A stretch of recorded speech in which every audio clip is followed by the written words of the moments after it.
there, Porsche fans. Just got done putting another engine into the Maestro's engine database. I'm the Maestro's assistant. He's off on vacation right now. And while he's gone, we're going to do something for you that he may not like. We're going to do it anyhow. If you've read the Maestro's books, the ABCs and 912s of Porsche engines, Secrets of the Inner Circle, Murphy is my co-pilot, Maestro Chronicles, or the Maestro Spec book, you know how much money they can save you and how you can do a complete engine overhaul on your 356 or 912 Porsche the right way the first time. While he's on vacation, we're going to take you out in the studio and do a complete engine overhaul for you, so you can see how it's done before your very eyes. We'll take a 1962 356B engine with over 100,000 miles on it. We'll tear it apart, take it completely down, take the parts to the machine shop, the powder painters, the CAD platers, etc. We'll bring it all back together again. We'll assemble it completely in front of you, and we'll even fire it up. So let's sneak that in while he's gone, and come with us now to the studio, and we'll take it away.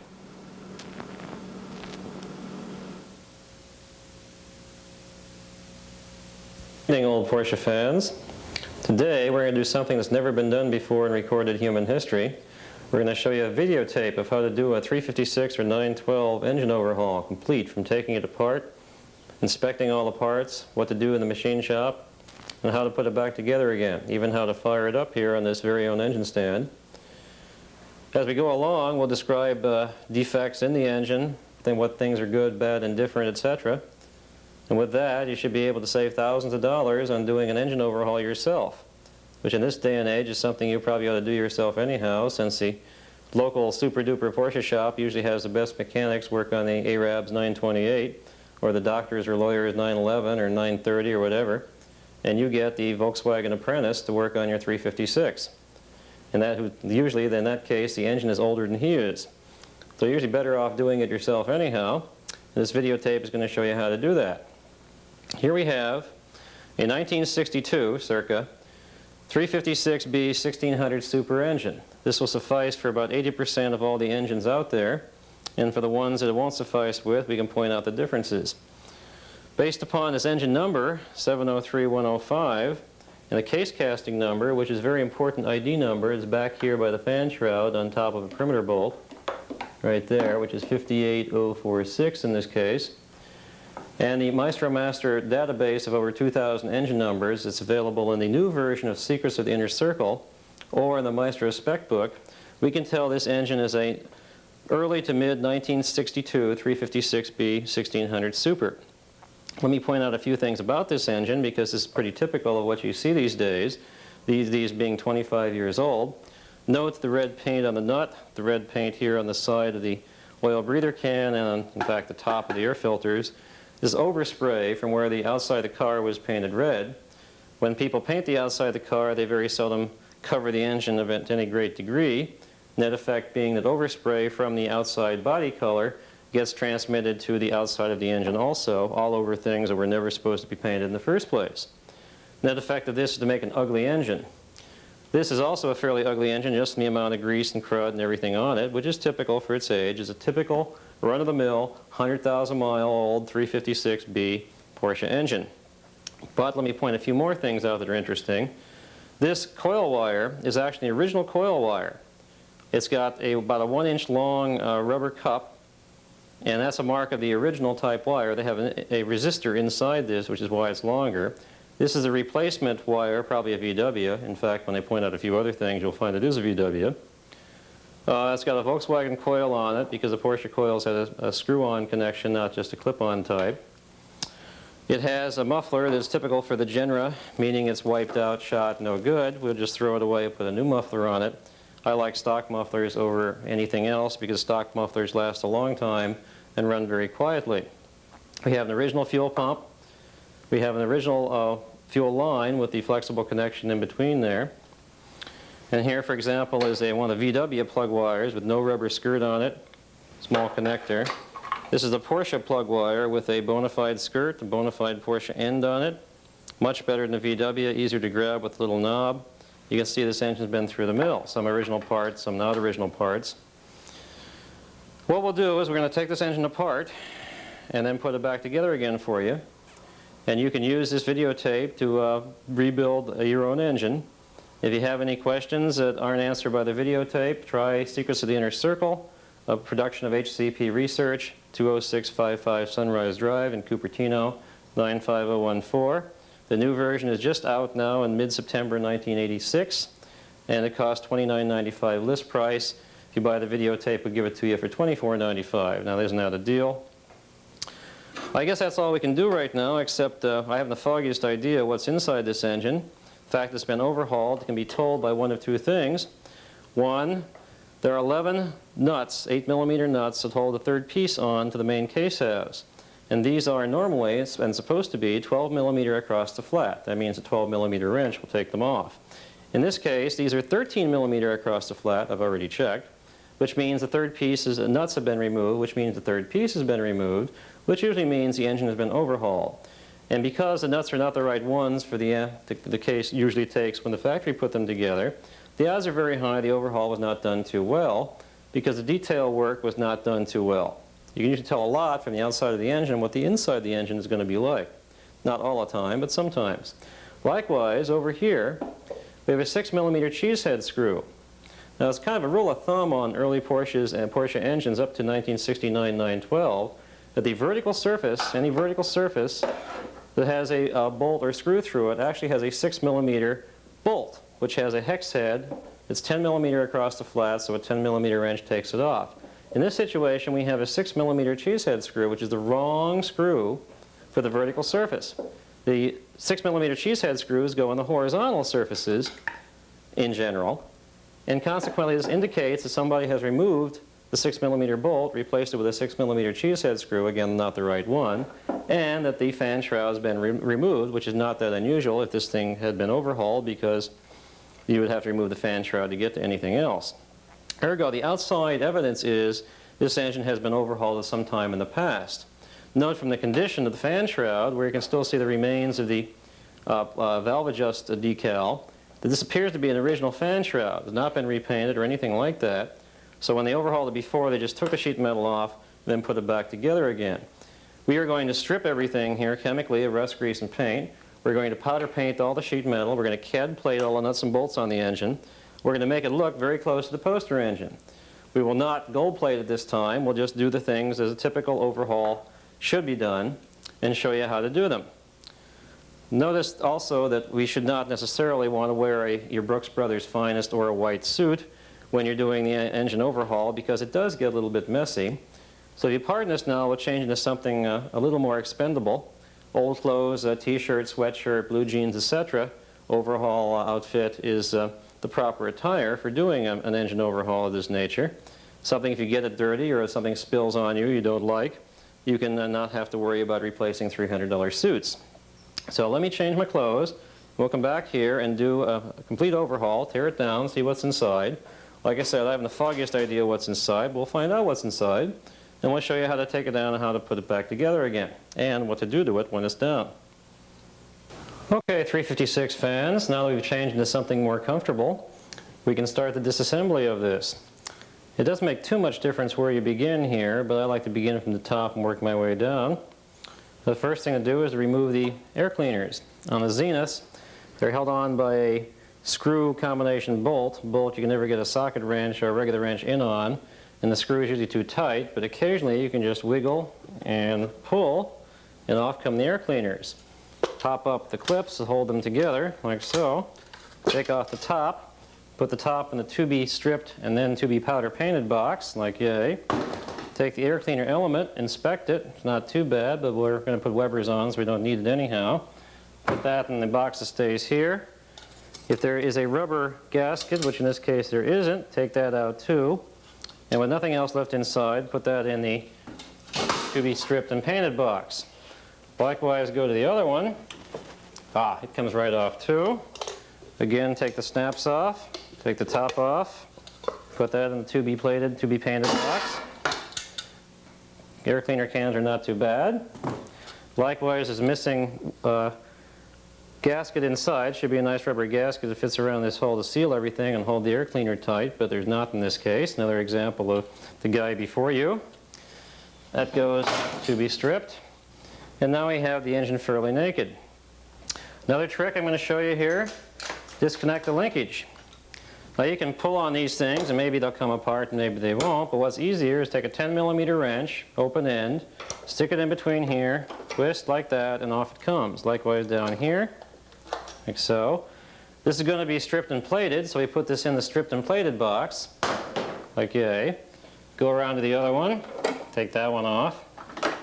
It's very easy when you know how, isn't it? And there's one in the front of the fan shroud, done the same way. It's for the bell crank lever. Take that off and put that in the to be stripped and plated box. I guess the next thing we should do here is take off the fuel line, and we'll take the carburetors off, take the sheet metal off, lift the fan housing off, and go from there. The muffler is almost always the worst part because they're rusted permanently underneath here where the muffler pipe joins the J-tube. And I'll explain that a little further when we get to it. I may as well take the dipstick out now. Check to see if there's oil in the engine. Yes, there is, so I have to drain the oil. Put that in the to-be-plated box. Now let's take the fuel line off. On Zenith, a 17mm across the flat wrench will take off this, and we happen to have one here. Open end. Unscrew it. Take it out. Note the crud and corrosion on it and everything else, which means the carburetors have a lot of crud inside. Another good reason for changing over the Webers. Put that to be plated. Go around to the other side with the same wrench. And take this one off. Again, oh, here's something interesting. I don't know if you can see that, but the top of the Zenith carburetor is moving while the base is remaining intact. Another reason what has happened is there's 4 screws that go from the cast iron base into the pot metal body, and they've obviously loosened up, allowing the body to twist on its screws there and also cause gross leaks, gasoline leaks, which can lead to fires and other disasters. Oh my word. Look at the rust and crud inside there. We have a real mess inside that Zenith carburetor, but that's okay, they're going to leave. On the B-type fuel pump, the fuel line inlet, outlet to the carburetors is held on by another 17mm across the flat hollow bolt. In fact, this particular one, will have, when we get it off, a different thread than the other two. And these are marked by a V on that side there. You cannot screw it into the Zenith carburetor connection. They only go on the fuel pump. We're going to replace this pump with a C-type, C912 type pump. And look at the crud in that. Boy, what a mess that is. Good thing we're doing an overhaul on this. Fuel line's now off except for one attachment here on the front of the fan housing. We'll take that off so we can put the fuel line and everything connected to it in the to-be-plated box. Okay. This is a very important clamp. You should take it off so it can be plated separately. This connection here used to be a flexible connection like this here, but it's long since leaked. These always do leak after 100,000 miles. Simple fix here is just fuel line with clamps. We remove these clamps and plate all parts of the fuel line. Put that in the box for the time being. Now let's take the carburetors off. The correct size for the nuts on Zenith carburetor is an 8mm, 12mm across the flat. And lo and behold, these are. It makes life a lot easier taking off 8mm, 12mm across the flat 8mm nuts than it does to take off 13 or 14. Also note, when you're taking this nut off here, don't go too far or you can bend and render useless the accelerator pump link. So be careful when you're removing these things, and you'll find that if you are careful, you'll be rewarded by not having to ruin things that otherwise should not be ruined. There are 4 nuts. The second one likewise, you have to watch that you don't go too far and break off the idle mixture screw. That's happened several times. The Bespeckled Beckel has a story about that he would be happy to tell you someday, about how on a trip his son had tightened down the Zenith carburetor just before they went on the trip, and about 50 miles later, going over Pacheco Pass, they had a slight problem with the carburetor because a needle valve had broken off. Very difficult to adjust at that point. Save the nuts and washers and put them in the to-be-plated box. This one here is sometimes more difficult to get to. You occasionally have to use little bit more, 2 more wrenches to get to it occasionally. And occasionally it's extremely difficult to get to. But we'll usually get it one way or the other, like so. Sometimes you have to use the open end of the wrench because you can't get in there with the box end. Box end, the better way to fly, but if you can't get in with the box end, it's not very good. So, we got one more nut to go after this one. Incidentally, if you look down the Zenith carburetor, you can see a couple of things. One is the air correction jets. They are the big 1/4 inch outside diameter brass fittings that'll have numbers on top of them. In this particular case, we can barely read them, but they read 220, which is what they should be for Zenith type carburetors of the super vintage. Normals have 230 air correction jets, and C's have 210. This is the last nut on the Zenith carburetor, and once we get this off, we can then take the carburetor off and see if any screws fall out, which occasionally do. And since this is loose, we have a good chance we might see some screws falling off. Give it a little whack, give it another little whack, and off it comes. And these are the screws here, 4 of them, that hold the base, the rest of the carburetor, and they are a little bit loose. We'll put this in the to be kept box. You don't do anything with it unless you want to overhaul it. Put the nuts in the to be plated box and tackle this Zenith carburetor. Again, it helps to have an assortment of wrenches because sometimes you can't get into the area with your favorite wrench. Let's take off one of these first. There we go. Check again the size of the air corrections, make sure both carburetors are the same. You can also, with a good light, look down the carburetor venturi and there'll be a number, 32, well 28 or 24, cast into the venturi. And this number is in fact the venturi size in millimeters.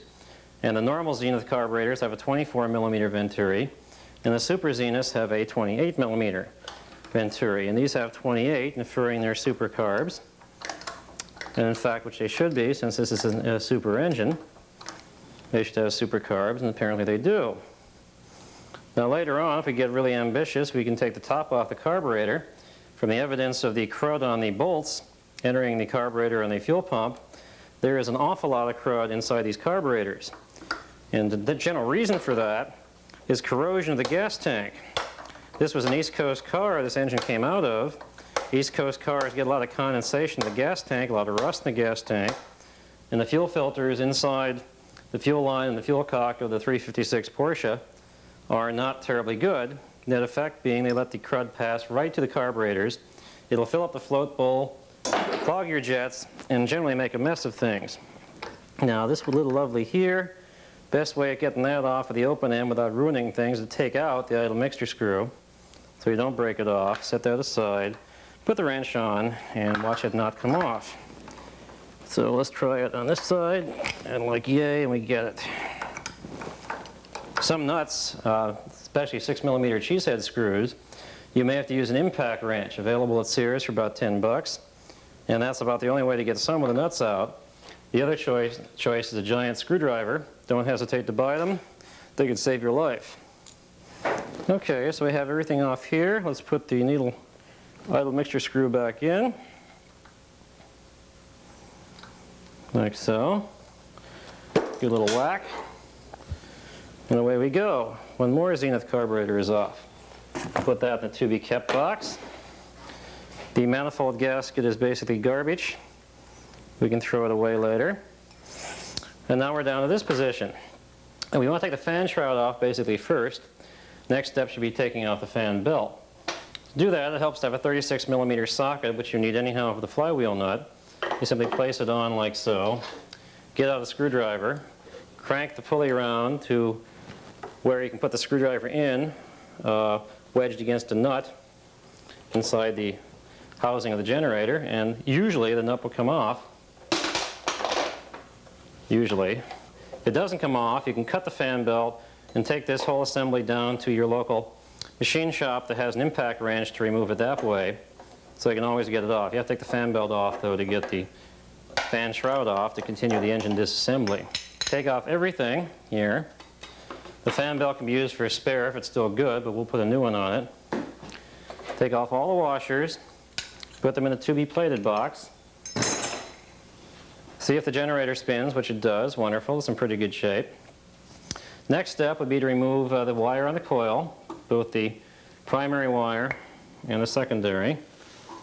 May as well take off the fitting also. Put that in the to-be-kept box, so we'll put new wires on it. Now you should open, or at least loosen the nut on the oil filter can, because it's sometimes very tight, and you use your universal metric wrench for that. This one wasn't very tight, but what the heck. Good idea at this point to take it off and look at the top of the oil filter. Because the top of the oil filter acts like a gold miner's pan, and any particles that come in the engine eventually can end up on top of the filter. If you see a lot of little particles, either bronze colored, copper colored, or aluminum colored, that's pieces of bearing, or in some cases case. All we see here is basically crud, which is good. That means that generally the engine may be in pretty good shape inside.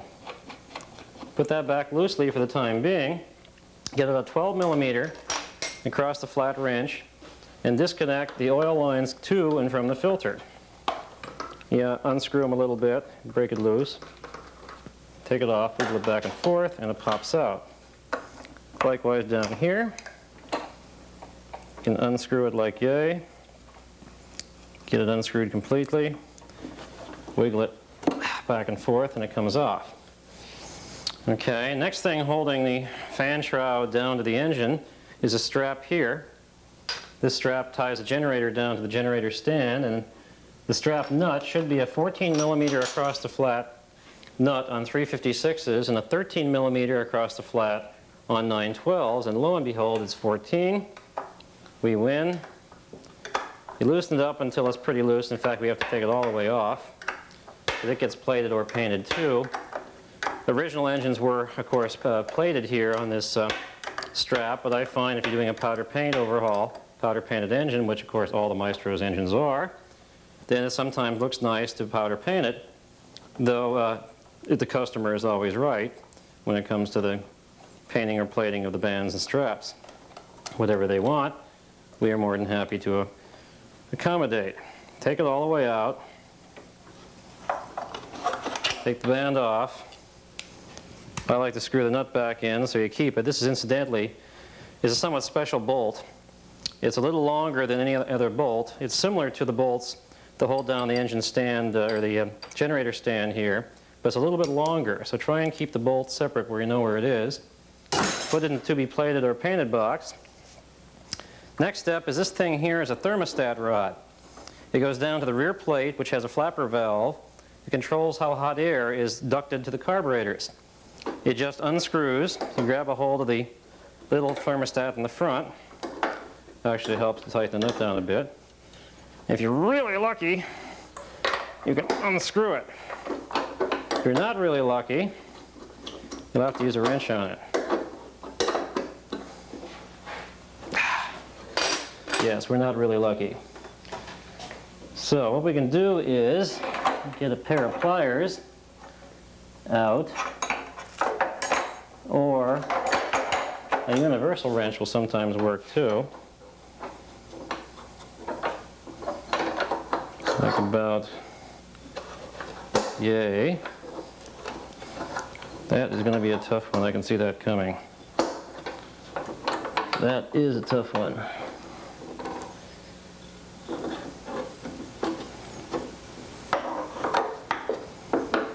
We may have to deal with this a little later.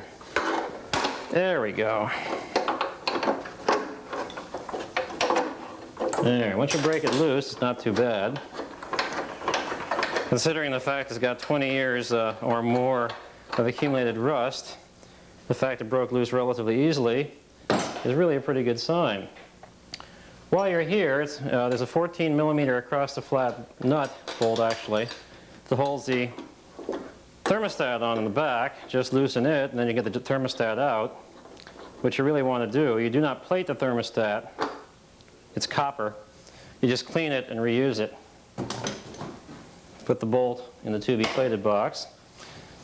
And now, next step is to take out the screws that hold the sheet metal to the fan housing. And we lift up the whole assembly and go from there. So let us first, now normally these screws here are 6mm bolts. But somebody's been here before us and they're 6mm cheesehead screws now. So you simply put a screwdriver in there, and if you're lucky, we are, it actually will turn, loosen, and come out. Like so. Now most of these 6mm screws are cheap and can be replaced with new ones, which is a good thing to do. Buy a few hundred of them. They'll come in handy for all kinds of things. Likewise, this one here is a screw, but it does come out without too much effort. And there's likewise screws on the opposite side of the engine. In fact, one is missing here, making our job all the more easy. Take that out. Now about the only thing that's left are these screws, these bolts here. In fact, they should be 6mm bolts with a screwdriver slot in them, but they're not because somebody else has been here before us. So you take them out with a 10mm across the flat wrench, like a.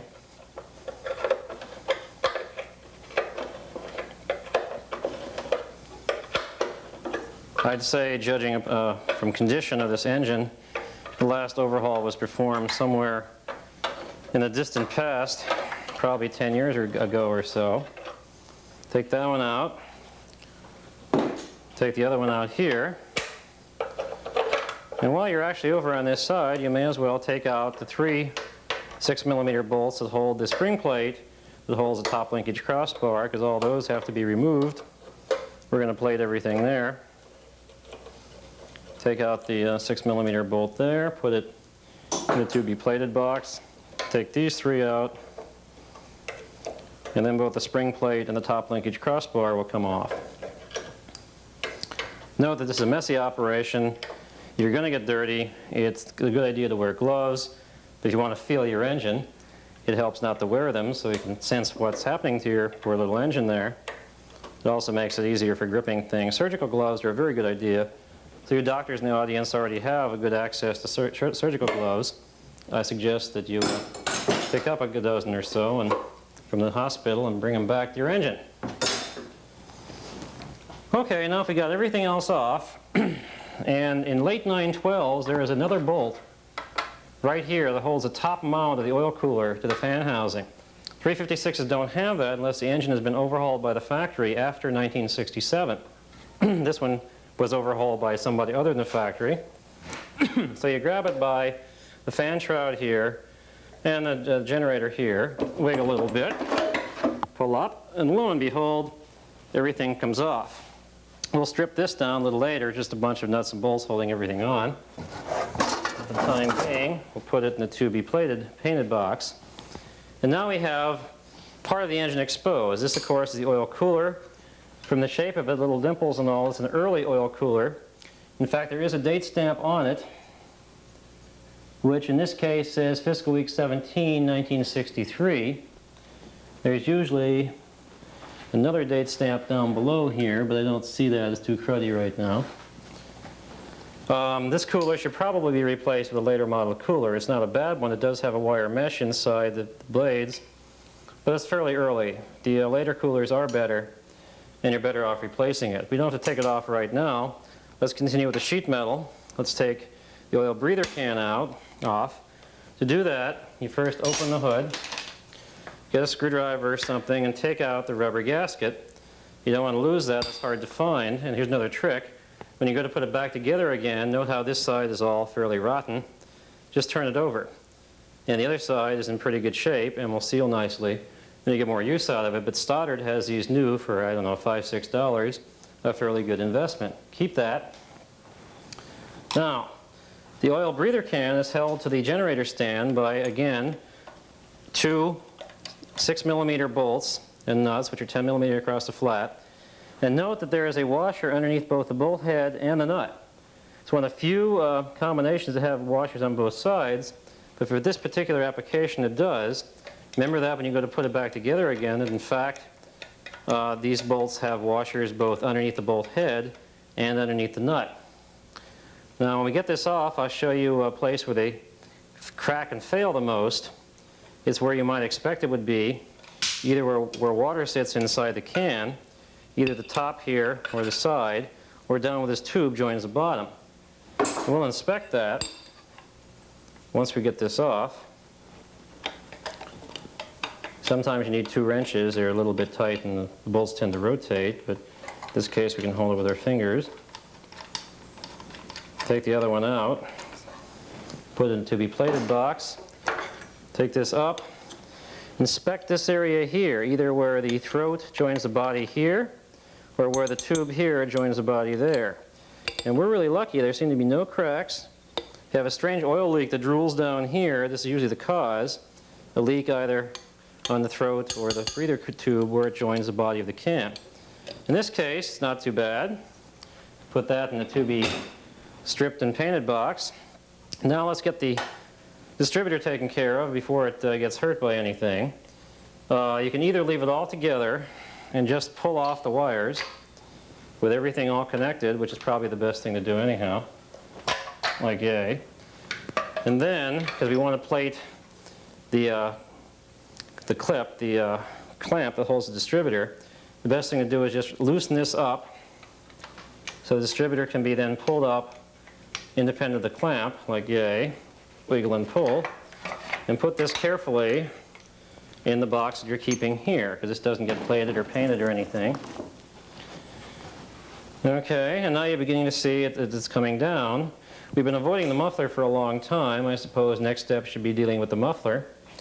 Generally, these are supposed to be 8mm nuts with 12mm across the flats, but be prepared for anything here, either 13 or 14, which makes life really difficult getting a wrench on.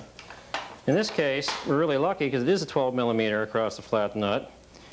And though you can use a ratchet, I like to feel a wrench better. It's a little slower, but you get to know your engine more. It feels a bit more intimate. This guy even put a washer on the nut, and in fact, they don't have washers originally, believe it or not, on the exhaust system like that. And that's a 12mm down there, 12mm across the flat. And it's actually coming loose pretty well. Liquid wrench, or a WD-40, is pretty good to use on any nut or bolt that is too tight to turn instantly. Spray it on, let it sit for about 20 minutes or so, go off and do something else, and come back, and then usually it will loosen the bolt up. In case it doesn't, you can use the impact screwdriver technique on screwdrivers. If you have an impact wrench with air, that's wonderful, but most people don't. The other choice, of course, is a chisel, hammer and chisel, where you take the chisel and apply it to the hex of the nut in such a way as to loosen it. And if you do it properly, you will get it off without damage to the stud. The nut's expendable. And this one here is actually loosening up. Boy, we're pretty lucky today here.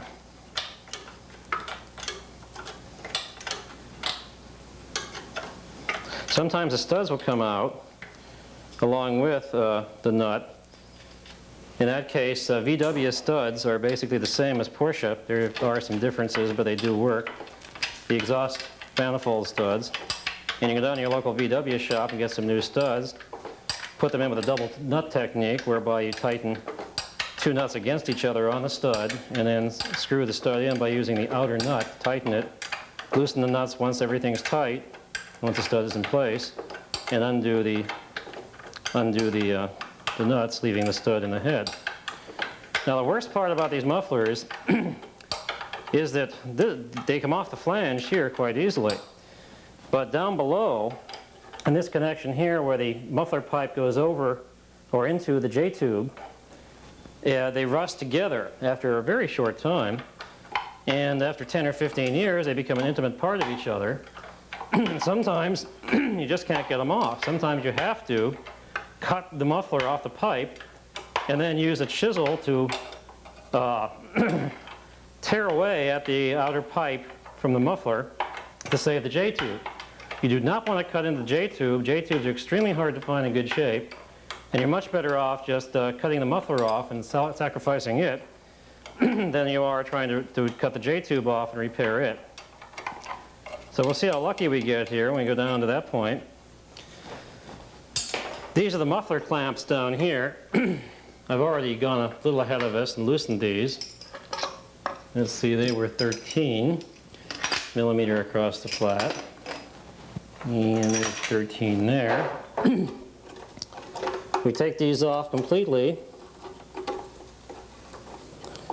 or we loosen them up sufficiently to where the clamp will move. And the best thing to do at that point is take a hammer, your choice of hammer, a claw hammer works okay, and pound it forward till it's off the pipe completely, like so. Move it way to the front, get it out of your way. And now this serrated edge here, where the muffler fits over the J-tube, is the problem area. And what you can do if all else fails is take a chisel and carefully wang the chisel in here, expanding these metal flutes like a banana, like you would peel a banana. In fact, if you have to, you can just use the chisel as a cutting device to cut all the way down here. And then with spraying WD-40 or liquid wrench in, as you're pounding with all the other nuts off, the muffler will eventually come loose. Either that or cut the muffler off just about here, and then you can take the other pipe down to the machine shop, or when you have it loose you can have much more access to it and get it off eventually. But don't cut the J-tube because they're extremely hard to get, especially in halfway decent shape. And try, if you can, to loosen it at the connection by getting either a small screwdriver in there or a chisel. Let's go over the other side here and remove the other bolt that holds the clamp, the rusted connection. And this has already been loosened a little bit, so we cheated a little bit on you, but you get the idea. Move the clamp back. Okay, get it out of the way. And now the fun begins. If you're going to save your muffler, or try and save your muffler, the best thing to do is try hitting it on the inside with a piece of wood up against it. Bigger piece of wood, the better. Alternate from side to side, alternate from side to side, so that you try and get one side off and then the other side. If you don't care about the muffler, you can hit directly on it and take out a lot of your frustrations at the same time. In this particular situation, we'll take out our frustrations. And look at that, will you? How about that, fans? It actually does come loose. Like, yeah, get it all the way off, like so. And you can wiggle it back and forth. Maybe another little love tap or two on this side. And lo and behold, off we go. This goes into the junk box to be thrown away and never seen again. Set it down over there. And now we come to where we can strip the sheet metal off pretty effectively, except for the always tight nut or bolt or screw or washer type of thing here. Clean off everything. Now's a good time too to take out all the rubber that's on all the sheet metal, because you want to strip everything. When you strip the groove area, want to paint the groove area so that new rubber can be put in easily without great trauma. This is garbage also. Toss that away. This one here may be fun. It's in pretty rotten shape. If we're really lucky and really careful, we can just pull it off like yay, haha. Throw that away, that's garbage. Get your big screwdriver out. Proceed to take out every screw you can find, both in the front here. There are 3 that hold the fuel pump shroud, the heater box, and the cylinder shroud together. Take all 3 of them out all the way. The bigger the screwdriver you have for this operation, the better. Like I say, if you reach a stage where one screw is just too tight to come out, an impact wrench from Sears is a wonderful investment. It is sometimes the only way to fly, except for a chisel, to either break them loose or break them off. Take the screws out completely. There are 2 screws to screw the side horizontal plates with the rubber into the head. And incidentally, if you have an oil leak in the front of your engine, either left or right hand side, you might want to check and see if these screws in particular are in place. This one here and one symmetrically located to the front of the engine. The reason for that is they go straight through into the head, in the rocker box area of the head. If they come out, there's a hole open between the rocker box area of the head in the outside world. And oil will be blown up from that hole and get all in your sheet metal and cause a very difficult to find oil leak. It'll drive you nuts trying to find it. Take the other one out here. The number 3 cylinder shroud only has one screw holding it in place, like yay. It is usually more efficient. Well, we can take this off since we got it off. Put that in the to-be stripped and painted box. Usually more efficient to go around with the screwdriver to all the screws first before you pull everything up. But if you can't wait, you have my permission to just pull it up now. Like, yeah, you take them all out. This dipstick shroud is actually, I'm actually amazed it's installed here, because usually on an overhaul it's not done by anyone who is concerned about their engine. This piece is easily lost, forgotten, or left out. And when it's left out, it looks ugly, for one thing, and it actually causes the engine to overheat somewhat, because all the sheet metal should be in place and intact when you're doing an engine overhaul, because these are air-cooled engines. And now we have a real goodie here. The first thing we do is tighten down the engine stand so it can't go anywhere. Looks like it's cross-threaded. And find that we have a real goodie. We'll come back to him, and I'll even get out the impact and show you how the impact works, though it's not too terribly difficult to figure out. Get out all these. We'll take everything off we can. At this point, too, we should remove the fuel pump, since it's going to be in the way anyhow, and it has to come off at some point. So we'll remove the whole thing. You can take just the line off, which we may as well do anyhow. It's a 17 millimeter wrench needed for this part of the line, and a 13 millimeter, 13 or 14. I'll get both out to be sure. This is a little tricky. You should hold that part of the wrench, or that part of the nut, as you loosen up this part, like yay. Otherwise, you can strip either the connection in here on the block or the connection there on the fuel pump. So loosen it up, like so. And this line should also be plated too, so we'll put that in the to-be plated box. Tight to the last thread. Some of these things are always tight to the last thread. Like yay, to be plated. Now for the fuel pump, since this is a 356, you have to take out the fan shroud. And then we may as well take these pieces off now. Show you how they come off. You have to wiggle them around the pump a little. That should pop up like yay. Just comes off like yay. They all get stripped and painted. Fuel pump, 14 millimeter nuts, or actually bolts. Loosen one up, go to the other side, and I see he's put a 13 millimeter in there. Wonderful. Like I say, when you're dealing with an engine overhaul, been done before, you have to be prepared for almost anything.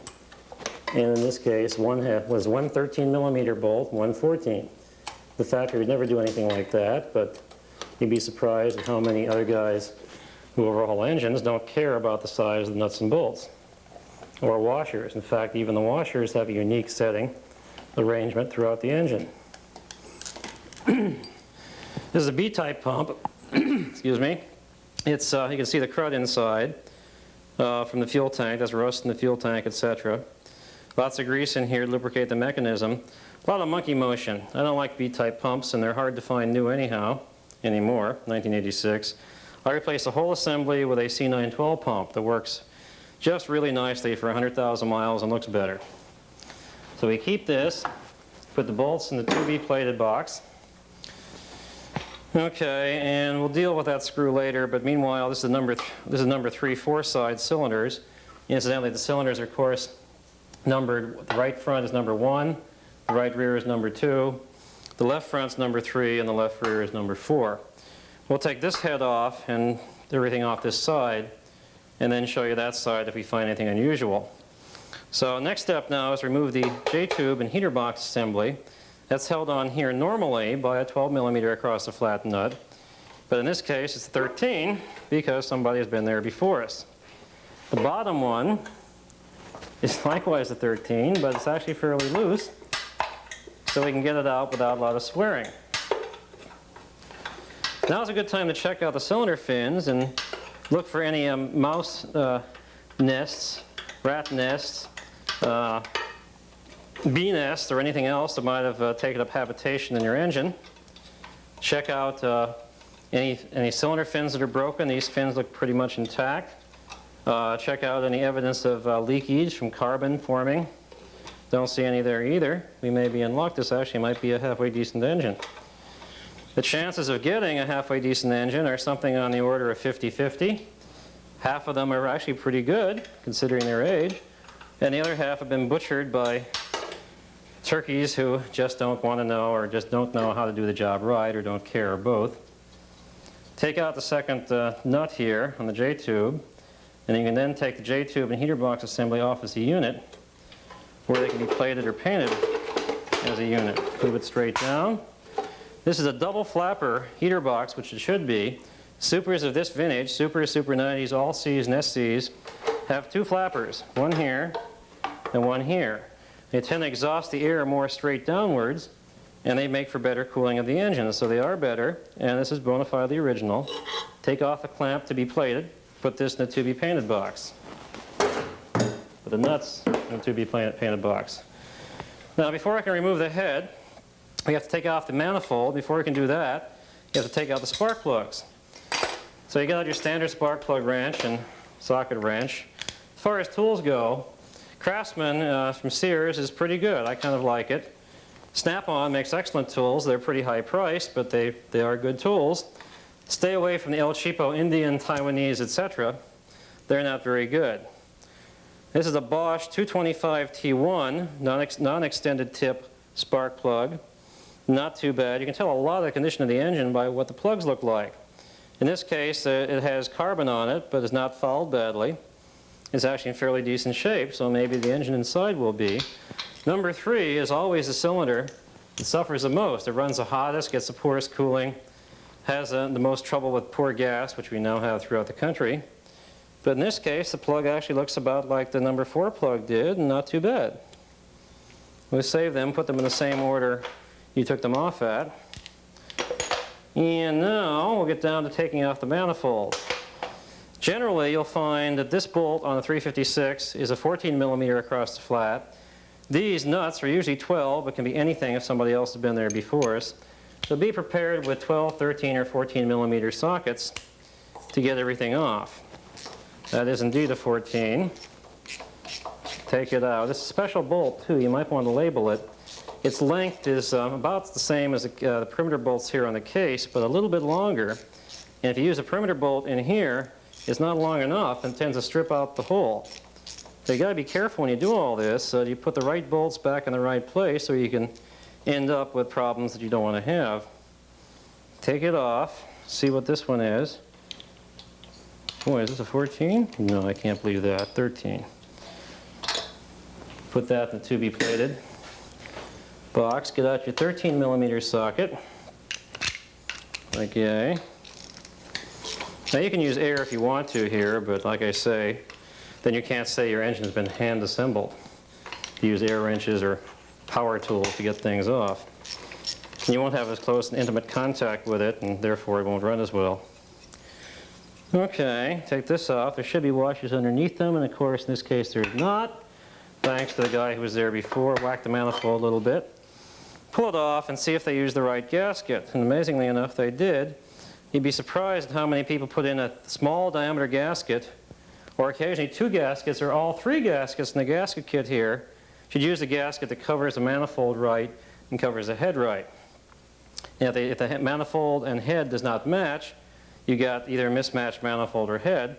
It's better to port the head of the manifold to really match everything, using the gasket as a template. We'll get into that a little later when we talk about that sort of thing. Put this in the to be kept box. Put the nuts in the to be stripped box. And now our head is basically ready to come off here once we take the necessary fasteners and rocker crane out. Pop the valve cover off. Note that this is the ball type, which Supers had, and it's the correct one for the engine. Note also But this is a super rocker train. It's got an aluminum stand, and all the rockers are held in by funny shaped saddle washers with nuts.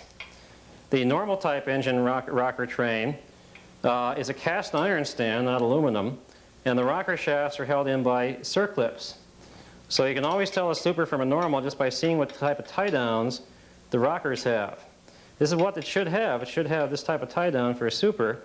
The way to get this off, in fact, we want to take them all off because we're going to disassemble the rockers, polish the shaft, and make sure there's no defects in either the rocker end here where it touches the valve, it can pit, or the rocker shaft itself, because when it rotates, if you get dirt inside, you can score the shaft.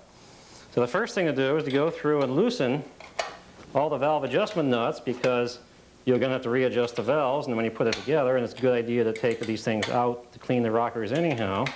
And there's no better time to loosen these things than when they're all tied down to the rocker stand. So loosen them a few turns so you can get them off later. And then go through either with a socket or a wrench and loosen all of these, or take them all off. And now is the time. If you want to, you can mark your valve cover, even though the valve cover should be plated.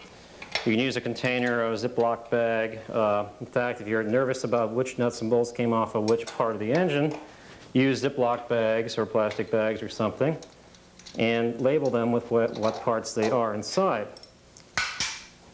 Put the saddle washer in there. Check the rocker here where it contacts the valve, and this one is nice and smooth, no pits. That's good because these are getting hard to find in good shape. Put that inside. Go to the next set of nuts. Helps a little bit too if you break them all loose first and then loosen them evenly, especially when a valve spring is compressed. That tends to minimize the stress on everything as you undo them. So give them about a turn or so in the off direction as you go from one to the other. Okay. This is the intake rocker stand. It's held on by 3 studs and nuts. Normals with a cast iron stand only have 2 supports, and that's why they changed the supers, which are actually better. Being the super is better than normal anyhow. Take off everything now. Loosen them evenly here until the valve spring is no longer compressed, and you can take them off like yay. Now the intake rockers have a slightly different ratio than the exhaust rockers do, so they tend to pit the most. So once you get the intake rocker shaft off, look and see if they're pitted. And over here, we do see a little bit of pitting. It's not bad enough to warrant replacement of the rocker. We can take a file, either hand file it, it takes about 10 minutes to do, to where it's all nice and smooth again and the pits are gone. We'll take this rocker shaft apart and make sure it's okay. And now we take off the last rocker, which is the number 4 exhaust rocker. It's not, the valve spring is not under compression, so we can just take it off pretty easily. Take it off and check out this rocker contact area, and it's smooth and fine and no pits. Pull out the push rods. Look for anything strange in the push rods, like bent push rods. Now here we have something interesting. It looks like one push rod's rubbing against. The push rod tube itself has little convolutions in it. And it looks like it may have been rubbing against part of them. You can check that out a little later. The factory actually says about this vintage that when tolerances sum unfavorably, this can actually rub. So put them carefully in the rocker cover for the time being. You can also take, you can take off the bail. It's called a bail. Holds the rocker cover on. If you get one loose, you can usually wiggle the other one back and forth enough to where it comes off, and stick that in the to-be plated box. Now, to get off the super rocker stand, there's 3 bolts. Tie it down, and they're 15 millimeter across the flat. So you get out your 15 millimeter across the flat socket, put it on yay, and they're torqued to 29 foot-pounds. They can be kind of tight. Again, it helps to break them all loose once before you take them off. Like yay. Now you don't have to plate these, nobody sees them, but I like to plate them anyhow. Makes them look a little nicer and gives you more of a feeling of accomplishment.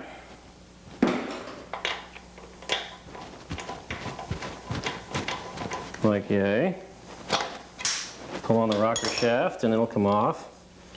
Not too much here, except they sometimes crack through here when people leave out head nut washers and torque the stand down, tends to bend it, and sometimes they crack. Sometimes the studs pull out, but much more often they pull out of magnesium stands, which are the early Super 90s, not the aluminum stands of the later Super, or Super 90 or 912. I'll put that in the rocker box. And now we're down to the bare head. And to remove the bare head, all you have to have is a 8mm Allen head wrench, which will fit in here very nicely and remove the head. This baby here, 10mm Allen head, got 8mm on the brain. Easily available from Sears or Snap-on for about $5 or $6. Now the trick here is to break them loose in basically the torquing order before you take them off. That does help to prevent any head warpage on removal, but I really don't think it makes a lot of difference, but it might make some. And it feels good psychologically to do it, so you may as well do it that way.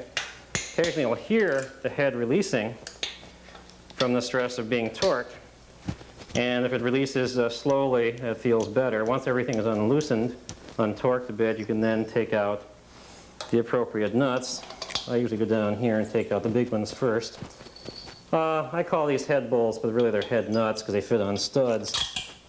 Oh, there we go, as opposed to bolts, which of course, still loosening a little bit from 20 years of, well, 10 years not being uncorked. These should be plated. I like to plate them. Of course, you don't see them really, but I think it looks nicer. Makes for a more complete job when you plate them. Next time somebody takes it apart, you'll be impressed by, my God, I even plated the head nuts. Get them all off. Now there should be washers underneath each one, which you can't get off at this point.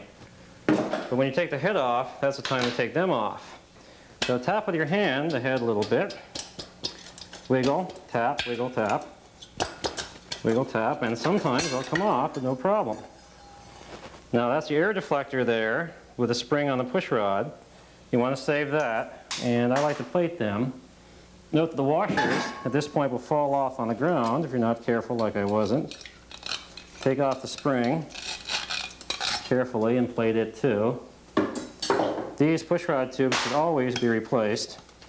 You might want to keep a few around for spares, but don't keep too many. You tap the head slightly on something to get out the remaining washers. Try and keep them all together. Your dealer should have some, but if you don't live in California, you might not find them. And now you can inspect the cylinder head. There's a couple areas to inspect. One is the sealing area here, where the top of the cylinder seals on the inside of the head. And what you're looking for is any area of black that indicates a leak. And actually, believe it or not, except for one little area here, right about there, they look pretty good. In fact, they look like they're not leaking, which is wonderful if they're not leaking for two reasons. One, if they're not leaking, you don't have to fly cut the head. And two, if they're not leaking, you don't get carbon monoxide inside the engine, inside the car, from the engine, to kill you. The other area is to check for a crack between the spark plug hole and the intake valve, which usually occurs. Now they have to really be clean. The heads have to be cleaned up for that. And we really can't tell from here, but really bad cracks do stand out. I don't see any here. See the condition of the valves. They're crudted up, of course. You really can't tell if they're good or not until you take them apart, clean them up, and measure the stem of the valve. If the valve is worn more than 1 thou or so, I'd replace it. On these, I replaced the exhaust valves on general principles anyhow, and the intakes are so cheap you may as well replace them too. But we'll take this head to the machine shop and have the machinist check it out and make sure it's okay, but I think it's going to be a good head. So that goes in your box to be taken to the machine shop. Now the cylinders, at this point, you also check the outer perimeter of the cylinder to see if it's been leaking. The rather thick walls here, almost a 1/4 inch thick, infer this is a original cylinder, not a big bore kit. Big bore kit because the bore of the cylinder is 86 millimeter rather than 82.5. The wall of the cylinder, the bore of the piston is 86 millimeter rather than 82.5. The wall of the cylinder is necessarily thinner on the big bore kit. This is a stock set with very thick cylinder walls, and from the dome on the piston they sure look like supers. So if you want to, you can take off the cylinder, and lo and behold, we find the piston's in actually very good shape. In fact, if I had a guess, I'd say these things were just replaced relatively recently. Very nice shape. I'm very surprised. Usually you find them all crudded up with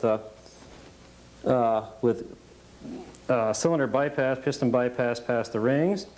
But these are actually amazingly clean. Almost like somebody's cleaned them off beforehand. Though we didn't do that. This is truly the first time I've ever taken this engine apart. Excellent shape. I'm very impressed. Since I do like the big bore kit, however, though, we will replace these with the big bore kit to show you what's going on. Now you can look down inside the case and see if there's anything weird down inside.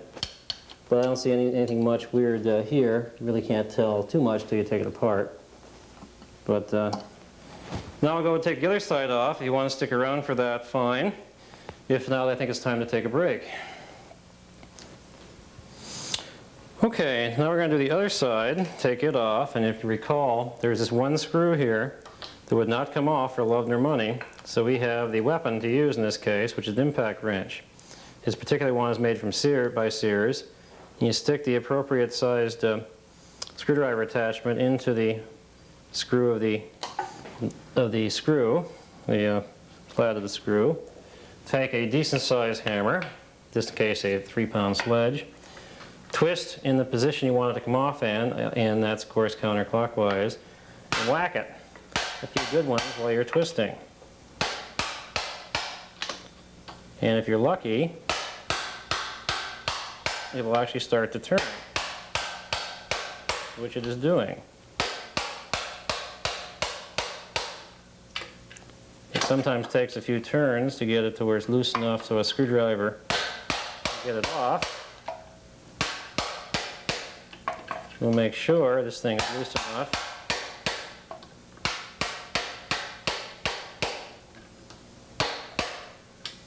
Let's try a screwdriver on it now. And how about that, sports fans? It actually is loose enough to come out. This particular one is so munged up on top, well, you can just toss that up. It will save the washer. Put that in the 2B plated box, stripped and plated. And now we can continue removing everything else here like we did on the other side. So we first checked the nut on the J-tube heater box, and lo and behold, it's a 13. It should be a 12, but it's 13. It's not too terribly tight. Loosen that one up, and now this is the fun one. Oh, and lo and behold, that's a 12. So we go get a good 12 millimeter box end wrench. It'll fit in there. Hopefully fit in there. Lo and behold, it does. And we'll take this one all the way off and then come back and take the top one all the way off. Of course, you can't possibly get a socket in here, so you have to use wrenches in some cases. And good luck with an air wrench on this one. Note the condition of the heater box here. It's all rusty, dirty, covered with undercoating, etc. When it comes back from the strippers, it'll be like new metal. You might also want to inspect your oil cooler fins here. This is the rat's nest and crud from where the fan slings everything around. Usually when you take these off, you'll find this half of the cooler blocked completely by oil and crud and dirt and grease. If you have an engine leak almost anywhere in the engine, the fan will tend to suck that oil up and land it on the cooler, whereby it acts like an oil bath air filter and collects dirt from the air that comes in. There's a lot of air that comes in, a lot of cooling air, and will completely coat one half of the cooler, cutting down your cooling capacity by a factor of 2, making the engine run hot. 13 millimeter, the turkey before us put 13 and 12 millimeter nuts on everything. the wrong nuts. Take this off, put the nut in the to be stripped and plated, bring it back a little bit, lower it down, and lo and behold, the double flapper heater box comes off. Take off your muffler clamp. That gets plated while the box gets painted, and put that in the to be stripped and painted box. Now we got everything loose, we can just pull up all the sheet metal here, including the dipstick shroud, don't forget that, and put that in the to be stripped and painted box. And now we have back to removing the spark plugs again. So we get out our spark plug wrench, like yay. Remove these spark plugs and see what kind of shape this carburetor is in. And we see it's running somewhat rich, but really not bad considering. Considering the amazing conditions of the pistons on the other side, this side here would probably be as good. Generally, you'll find all kinds of blow-by marks on the piston from where the piston rings have lost their ability to seal too well, and they end up with combustion gases blowing by. And you need a new set of pistons and or rings. Now let's see what these nuts are. Crash bang. They're 13 millimeter there, so we'll loosen them up. And it'll be 14 on the other bolts, so we again know that the man before us, or the rebuilder before us, whoever he might have been, used the wrong types of nuts and bolts on things. Oop, 15. We don't want a 15. We want a 14, baby. Lo and behold, it is 14. And when this comes off, the manifold will come off. And then we can take the rockers and head off. Put this in the to be kept box, the bolt and washer to be strip box. And now we can proceed to take this side off. Take the rocker box area off, cover off. Again, go around and loosen everything. Actually, what you should first loosen is the rocker adjusting screws here. 1, 2, 3, 4. Make sure they're loose. And they are. In fact, you can replace these with VW rocker adjusting screws. They're the same and they're cheap. These are special nuts with a different thread than the rocker adjuster has, so don't get these two nuts confused. They're very similar. They look almost identical, but they are different between the adjusting screw nut and the rocker tie-down nut. So now go through and loosen all of these, and then you can check and see if there are any valve springs that are compressed. In this case, we don't have any on this side that are compressed. We're lucky. So you can just go ahead now and take all these nuts off and take all the rockers off, because we have to disassemble them, check the shafts, polish the shafts, clean everything, and put everything back together again. Look at the end of the rocker where they touch the valve, and you can see that in fact that's in pretty good shape. And it's not pitted. We have a winner. Take the rocker stand off, intake rockers off. Here. Put everything in the rocker box for the time being. Okay, now look at this. Here's one that is pitted. Intake rocker that does have some pits in it. A little worse than the other side, but we can salvage this rocker. If this were really badly pitted, we would have no choice to either get another rocker, either new or used or in good shape, or to have this hard chrome, hard welded, and then reground back to stock, which is a hard thing to do and not many machine shops can do it. So I'd recommend highly, if you had a rocker that can't be saved, you get another used or new rocker rather than try to save the old one. But this one here can be saved by filing it down carefully. Don't use a grinder. If you use a grinder, you'll end up with taking too much material off or overheating it. Use a hand file and dress it. It doesn't take that much effort. It takes about 10-15 minutes to do. And you can save your rocker that way. Okay, let's take this exhaust rocker off. Look at it, and it looks fine too. That's not too bad. We only have 2 rockers out of 8 that are even moderately bad. Even those aren't too bad.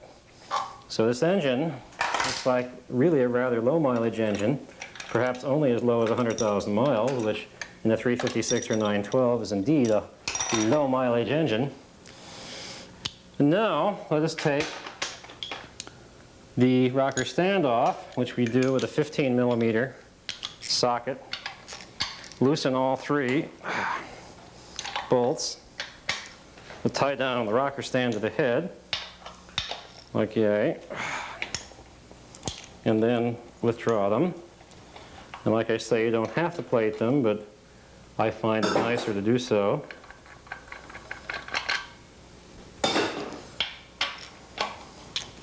Be careful when you take the last one off, because then the rocker stand is free to fall. And you don't really want to break it, though they aren't too hard to find. Swap meets and things. Okay. Throw. Put that in the rocker box. Now is a good time to attempt to take the bail off. However, with the give me a lever long enough and a place to stand, and I can move the world or take off a rocker cover bail. Wiggle and, well, we'll do it a little more effectively here using the lever technique. There. Get stripped and plated. And now we're down to the bare head. All I have to do is remove the 8 head nuts, and we will have this head off too. So for that, we get out our special 10mm Allen, dig up the wrench, socket wrench that we dropped. Remember now, loosen all 8 of these things first. It is psychologically more fulfilling to do it that way than to just go ahead and take them all off. And that does tend to prevent head warpage.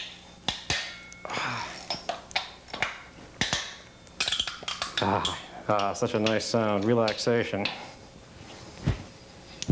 Okay, take them off, take the head nuts out. I then go down here and take these 4 out.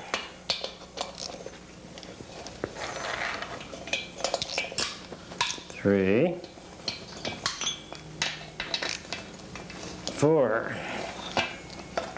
Put them in the to-be plated box. Back up top side and take the remainder of the head nuts out. Okay.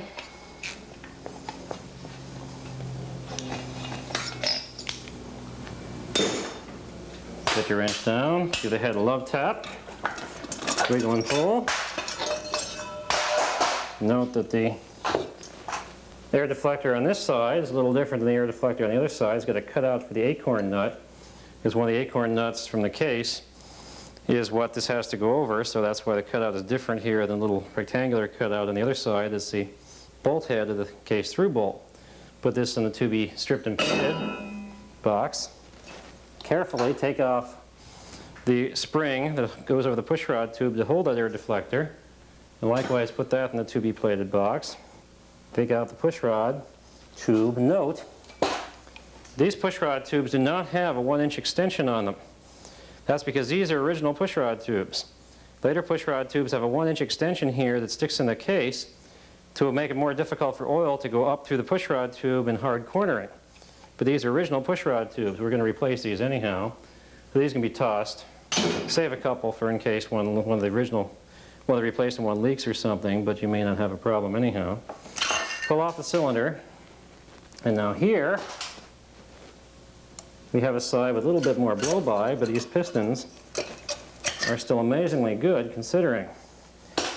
Most of the time, you'll see a lot of blow-by, especially by the wrist pin area.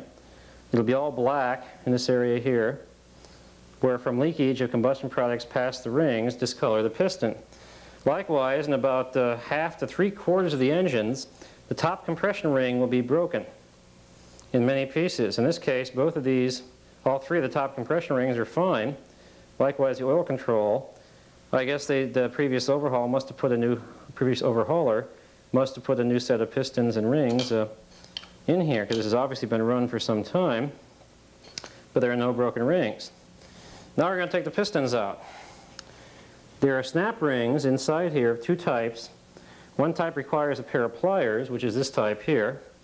The other type requires a completely circular one without any clips to be grabbed by pliers, and they require you pry it out with a very small screwdriver or awl. In this case, a specially machined screwdriver can be used to get out those other type of rings, retaining rings for the wrist pin. So in this case, we can use a pair of pliers. The thing you should do is get the piston out as far as it'll go, get in there with a pair of pliers, compress it, and pull out the retaining ring. Put that somewhere where you won't forget it. Go over to the other side like so, get it in there, and pull it out. Now you note that these pistons come out, this side comes out and that side comes out, and likewise these are both in. So you should go over the other side and get out the retaining keepers for the wrist pin while you're thinking of it. And then you take both pistons off on opposite sides of the engine. It'll minimize the amount of turning over of the engine you have to do. And it saves the pistons going back and forth inside the case and breaking off or something. Breaking off the rings or the oil control rings or the screw to the piston. I got both of these. Now a special little homemade tool for taking out the wrist pin can be as simple as an expendable socket extension, about 2-inch extension, with a either 9, 10, or 11 millimeter socket. This will fit inside the wrist pin like yay, and the shoulder of the socket fit up against the end of the wrist pin. And you take a moderate hammer, like our favorite 3-pound sledge, support the piston like so, and give it a few little love taps. And if you get it out far enough so it clears everything, if you get it out far enough so it clears everything, you can then slide the piston out. Now this piston obviously has been replaced at some recent time in the past. It's nice and clean inside. Most of the time when you see this, there'll be all kinds of crud inside here. There'll be crud on the outside of the piston all over. This engine was torn down and pistons put in it very recently. Probably sat around for 10 years after that, but it wasn't too long ago that that was done. While you're here, you can check the connecting rod for any being too tight or too loose or something. And you look down inside the case, you can see things like what type of cam follower it has, etc. But you don't have to do that. We'll take it all apart and show you then. Likewise, having gotten one piston out, you go to the other side and get the other piston out. Same technique. Now it helps to support the piston with your hand when you're doing this, or you can bend the connecting rod. And sometimes neither amount of pounding will work, and you have to use heat. Either a torch or even a light bulb set on top. As Dick Pike's favorite technique is a light bulb set on top of the piston will heat the piston up enough to where the hole gets bigger and the wrist pin will then come out. These pistons can be reused. We'll put the big bore kit on to show you how that works though, and save these pistons for some other mild engine. We're going to make this engine into one that has a little more power than your average engine. Okay, so then you crank the engine over 180 degrees until these other two pistons come out. Stick their nose out as far as they'll go. Get your pair of pliers in there. Remove the wrist pin clips on both sides. Okay. Go over to this side and do the same thing. Be careful when you do that, because if you let that wrist pin go and it flies up into your eye, you can be called Patch or One Eye. You get a nickname like that, it's not much fun. So either wear safety glasses or be very careful when you're removing these wrist pin retainers because of just what you saw happen there. Get them all out. Get out your little favorite wrist pin remover. Pick the angle that you work at the best. Try and support the piston.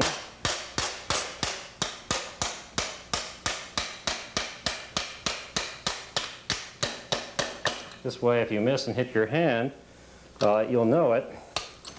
Get it out as far as it can go. Okay, don't hit the case.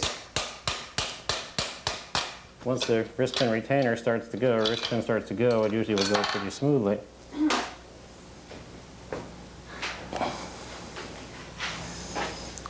Okay, now I'll take the last one out.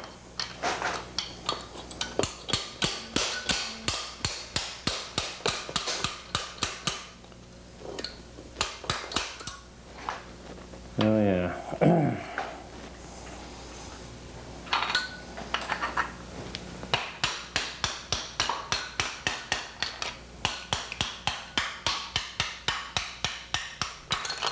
Okay. Now we have all 4 pistons off.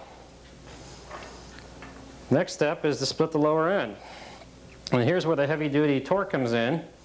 We have to remove both the flywheel nut after taking the pressure plate off and the pulley nut to do this. And this engine is still filled with oil. So your next best bet is at this point to drain the oil by dropping the screen and plate underneath the engine. And that's what we'll do now. If you want to go out and get a beer or something, now's the time to do that. Why don't you pause it for now? We're doing a lovely job of draining the oil, or kerosene or water, whatever happens to be inside this thing. As you can see, the oil is draining. In order to split the lower end of this case, split it in half, we have to take off the pan, the screen, and all the gaskets in between, because if anything is left on, it'll keep the case tabs from separating. So now you let the oil drain out, take the last screw out. It's supposed to be nuts, but occasionally the entire stud will come out. Take out the drain plate, like you note the magnet. See how much crud is on the magnet. In this case, we have some evidence of ring wear from the hair on the magnet. Incidentally, after you do an overhaul, you should drain the oil by dropping this plate at 50 miles, 300 miles, and 1,000 miles. In fact, the first time you should drain it between about 10 and 30 miles. That gets out any crud that's left inside the engine, as well as any original wear particles that may form. Take out the gasket, throw it away, take out the screen. Now check the screen for what's on it. It tells you a lot about the engine. In this case, we have some crud, but we have neither bronze particle crud or aluminum colored crud, which infer a bearing or part of the case is going. In fact, we just have the usual sludge from not having had the oil drain plate dropped in probably 10 or 15,000 miles.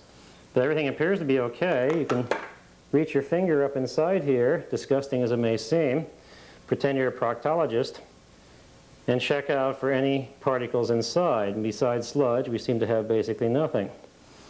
At this point, it's a wise move to rotate the case a bit, take out the stop, prevents from doing, rotate from side to side, so that any remaining oil comes out. There will always be some remaining oil, no matter how well you do this.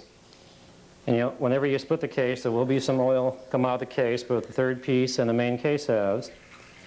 So it helps to have the engine on a drain plate or pan, so the oil goes on the plate or pan, not on the floor of your nicely painted garage, or living room, bedroom, whatever, kitchen floor, whatever. Okay, so you keep rotating to get as much of this crud out as possible.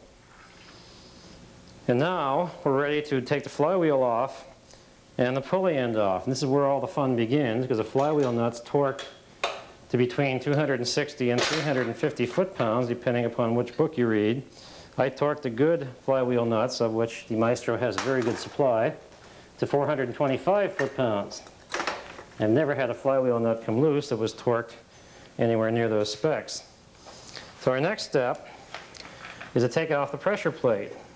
And this is a factory engine stand head with 4-bar support, and the machine recess here for a flywheel lock.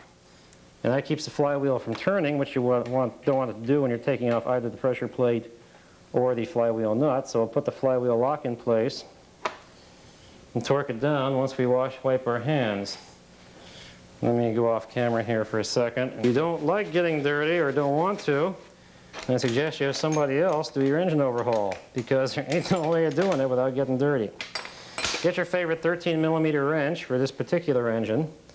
Normally you can't get the box end on, so you're left with the open end, which usually will work. Usually will work. Like so. On the pressure plate bolts, it is much better to loosen them one at a time and go around. Oh boy. Go around in sequence. That is to take them all off at once. That, especially if you want to keep the pressure plate and reuse it again. You can tell what condition the pressure plate's in by how much wear there is on the fingers of the pressure plate where the throwout bearing has touched it. If there's a lot of wear here, like more than 1/3 or so of the fingers worn away, you're best off replacing it. If there's not a lot of wear, you can reuse it as long as the other surface that mates against the clutch disc is okay. We won't know that until we actually take this off, which with a little bit of luck we should be able to have off in a few minutes here. There we go. Okay, having loosened all 6 pressure plate nuts, bolts, what we should do is turn them about half a turn to a turn at a time, loosening them all up evenly so the pressure plate relaxes evenly and you don't end up with the fingers on one side being tight and the fingers on the other side being loose. This will save your pressure plate in case it is still usable. Takes a little longer to do it this way, but those things, to do it right, usually does take longer anyhow.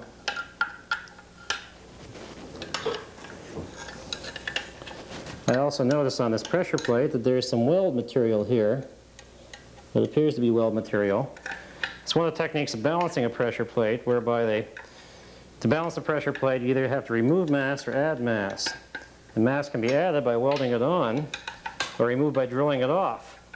And generally, I think it's better to remove it by drilling mass off than to weld it on, because the heat of the welding torch will usually distort the metal enough to maybe reduce some of the temper of the diaphragm spring, or otherwise make things weak and consequently not work too well.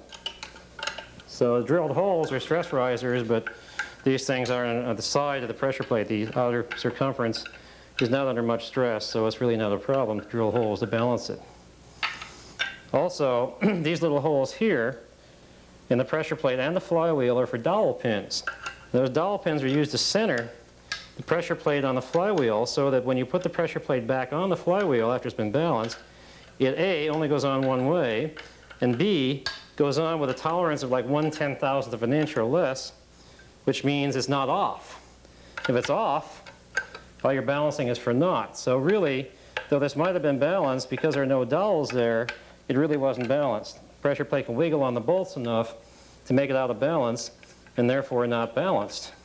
So if you do balance anything, like the pressure plate and the flywheel, you should pin the pressure plate to the flywheel so it always goes on A, the same way, and B, within tight tolerances, so that the balanced flywheel pressure plate combination remains balanced. Now, this is a 180mm pressure plate and clutch disc necessarily. All the normals and supers of the 1950 to 1963 vintage have a 180mm pressure plate. Super 90s from 60 to 63 and all the 356Cs and SCs had 200mm pressure plates, which are a lot better. And you can put a 200mm clutch into a 356A or B if you know how to do it, as described in the book, The ABCs and 912s of Porsche Engines, or in Secrets of the Inner Circle. But you do have to use a 200mm flywheel, as well as a 200mm clutch and pressure plate, to get a 200mm clutch. This is a 180mm flywheel. They're readily available and fairly cheap. The 200mm flywheels everybody wants, and they're expensive. We do have some new 200mm Cs and Super 90 flywheels in stock, but they're getting down to where we pretty much can only put them on engines we're building, simply because there aren't too many of them anymore. These are brand new. There are a few used ones floating around too, but used ones usually have wear on the ring gear teeth, which you should inspect the ring gear here for starter gears wear problems, whether the teeth are worn too much from starter gears turning the engine over for 100,000 miles or more. Check that out, of course. You can also see how many times it's been surfaced by the thickness of these gear teeth, because each time you surface the outside surface of the flywheel, these gear teeth get smaller. We almost got the pressure plate off. We can inspect both the pressure plate, disc, and flywheel surface and see what kind of shape everything is in. It's possible, if everything is okay, to reuse this pressure plate, though I'm generally in favor of replacing pressure plates because, one, they're not too expensive to do, and two, you of course have to pull the engine to do it again in case you don't do it now. And likewise, if you pull the engine to replace the pressure plate and replace the pressure plate, you should rebalance it, which means taking the flywheel off, which is not that much fun, and you may not want to do it unless you have to. So now is the time to do anything like that, and I would recommend it be done. Okay, pressure plate's off. There are some score marks on it, but it's not bad. It's fairly smooth, doesn't show too many burn marks. It's actually still usable. Now here's something, though, you should note. Two things. One, this disc is not a Porsche disc. It's a VW disc. The way you can tell that is no internal springs here that the Porsche disc has to help take the shock of clutch engagement. The solid center here, it's a VW disc. It works, but it doesn't work as well as a Porsche. So this becomes garbage. Put that in the garbage container. This pressure plate also at one point had a real Porsche disc in it. And apparently it was either machined here beforehand or the pressure plate itself machined it. You see these marks made here. I found some of these pressure plates, 180s, will interfere with the disc here on the inside and machine this area here as you see it. Machined by the disc usually. I don't think that was machined on purpose by somebody else.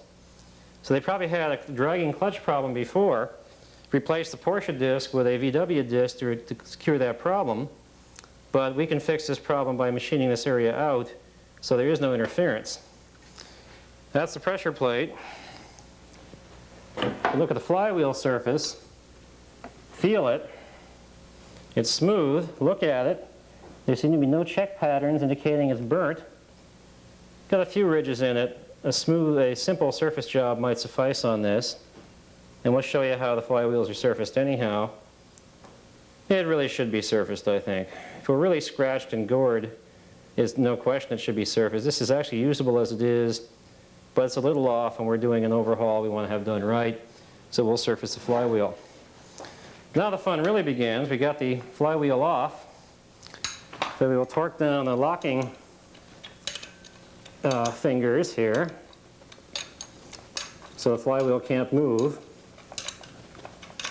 And now the fun will really begin because we're going to remove the flywheel and the pulley. To do that, we have to break loose the flywheel nut, which is torqued anywhere from 250 to 500, in some cases 1,000 foot-pounds. So to do that, we have to have a proper type of device and tool. So allow me to move. Okay, now to remove the flywheel nut, you need a 36mm socket, a breaker bar, and you'll find out if you have a breaker bar like this, you won't be able to budge it. Like, yay. In fact, what you have to do in that case then is call one of your neighborhood girls. There's one there. Come on over here, neighborhood girl. Why, I just thought I'd drop in. And you need to have her stand on the stand here, because otherwise the whole engine stand can flip over unless it's tied down to the ground. So now, if you assume the position. Just like we've done before. More than once. And you get out an extension for your breaker bar. You put over the breaker bar like this, see? And then you get on the end of that extension and you lift yourself up, and lo and behold, the flywheel nut breaks loose just like that. You turn it a few turns to make sure it's nice and loose. And then we can go tackle the pulley nut. You may step down now, dear. Is it over already? It's over already. Oh. May I leave now? We'll just go off stage for a second. We may need you again for a second time. Now we turn the thing around because we have to do the opposite side. Pulley nut turns the other way. Put the drain pan underneath it. Get out the pulley wrench. which incidentally is a 30mm socket. Put the pulley wrench on and see if we can break it loose without tipping the engine stand over. And we can't do it. So you call your neighborhood girl again, neighborhood girl. Oh, I need it again. Where do I go? Same place. We can move it around for you here. It always helps to have a local computer teenage girl around to help you when you need it. And now, like so. No, I just broke it loose. There's such help. Thank you, dear. You're welcome. Take a bow for the audience.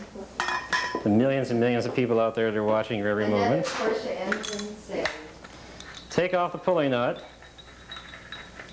Toss it in the 2B plated box.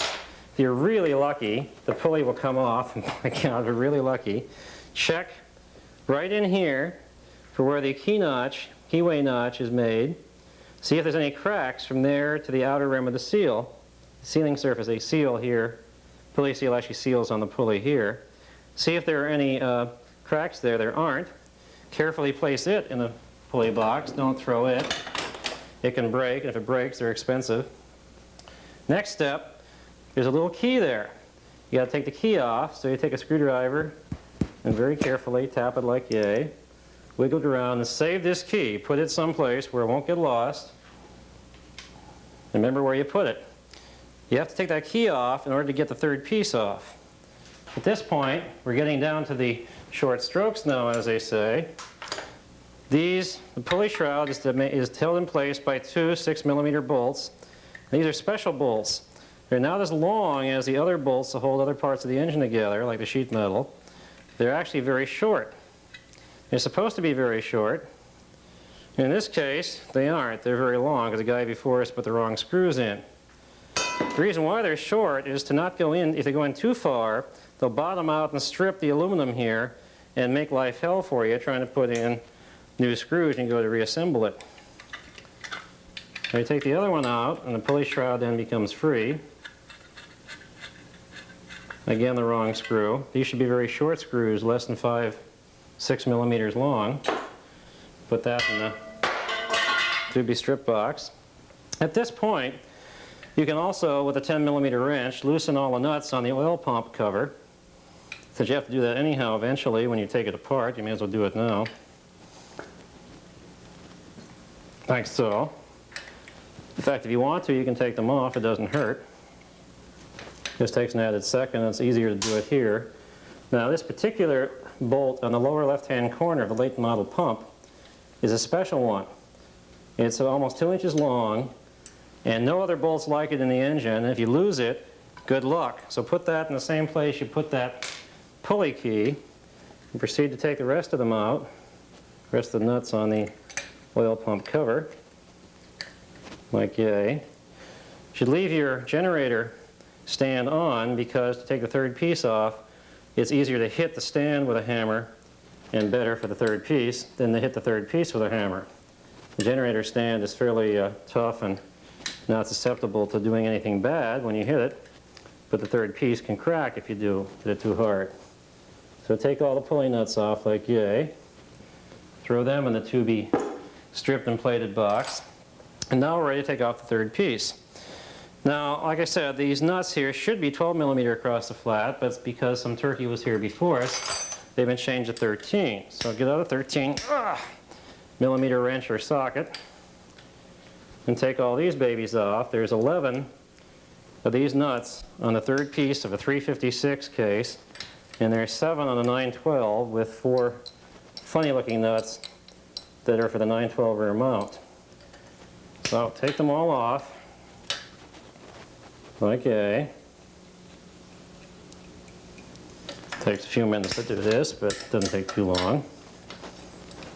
If you want to, you can go out and get a beer. This is pretty boring.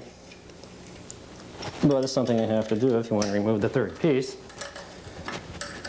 You can also, if you want to, take off the dowel pin bolt that holds the number 4 main bearing in place. That's a good time to do it right now. And take off the clamp for the generator. I'm sorry, take off the clamp for the distributor. here. That gets plated also. To return from getting your beer, we've taken off the remainder of the nuts on the third piece. You grab a nice rubber hammer and tap lightly on the back of the generator stand, and lo and behold, the third piece comes off. Note that so does the oil too in the third piece, so have something under the engine when you take off the third piece to catch the oil that comes out. There's always some. Keep tapping until you can remove it with your hand. And now we get to check a few things here of great import. In fact, here we have something that was very important. This is the oil pump drive gear that drives the oil pump. It's driven by the cam. If you note here, if you can see this on close-up, in fact, it's almost worn around in a complete circle. There's not much left of the tank. Now, occasionally, these things do wear all the way around. The oil pump stops being driven by the camshaft. You lose your oil pump and you lose your oil pressure, and you end up with a blown engine if you don't stop the engine in about 1 minute or so. This one is going to have to be replaced, this oil pump drive. In fact, the cam shows pretty severe wear of it too, so either it'll have to be welded or replaced. And we'll probably replace it with another camshaft. Okay, at this point you can take out the distributor drive and the washer. Don't lose that washer. It's very important. Take it out and put it in the same place you put the keyway key from the pulley and a special long bolt from the oil pump. In this case, the gasket is still intact, amazingly enough. So we can take it off. We can inspect what else has been done here, and we see that we have these brown seals. They're the wrong ones. These seals are for a 912 isolated mount cooler, and they're being used here for the oil passageways. They work, but they're actually the wrong ones. It could pinch the oil passageway too much. It didn't do it in this case. This is your bypass line that takes oil pressure from behind the number 3 main bearing and feeds it to below your oil pressure bypass valve. And that's to allow oil to go to the cooler. So you take it off, and you can either plate this, strip it and plate it, or just clean it up and use it again. I like to strip it and plate it. We'll set this aside for the time being. And now we go to the finishing off the rest of the case. At this point, it's nice to take a 19mm wrench box and loosen but not remove the oil temperature sender. And likewise, a 14mm wrench can be used to loosen and remove the oil line to the oil filter. If we have a 14mm here, like yay. And a 17mm open end can be used here. Earlier ones had a 14mm, but everything post 1961.5 has 17mm. Take off everything, save all the washers in case you may need them later, and put this in the same place as all the other important pieces we just discussed, like so. Now we may as well take this off too. This is the oil return line from the filter. 12mm wrench takes it off. Unscrew it. This is an ugly line. You can toss it or keep it for a spare. We'll put a new one on. At this point now, we're left with only a few more fasteners. We can split the case. Good time to take off the oil cooler. You have good access to it. These early coolers are 10mm across the flat. So a 10mm wrench will take it off. And we have a 10mm wrench here. Loosen them. Sometimes you'll be surprised that you'll find these coolers have one or more broken studs. And the broken studs, even though there's one or two, occasionally two of these studs are broken, the coolers won't leak. It's pretty incredible, but it happens a lot. Another reason why I don't like these coolers is because the 6mm studs they have do tend to break. And believe me, on your engine, when they break, they'll leak. But on other engines I've seen that they don't leak. The late model coolers have 8mm studs, not 6. And they are a much heavier duty cooler. In fact, they're so heavy duty, the cases usually break before the coolers do, which actually is worse. I'm going to show you a little trick here in a second when we get this cooler off. This cooler, incidentally, if it's not leaking and there's no evidence that it was, could be reused.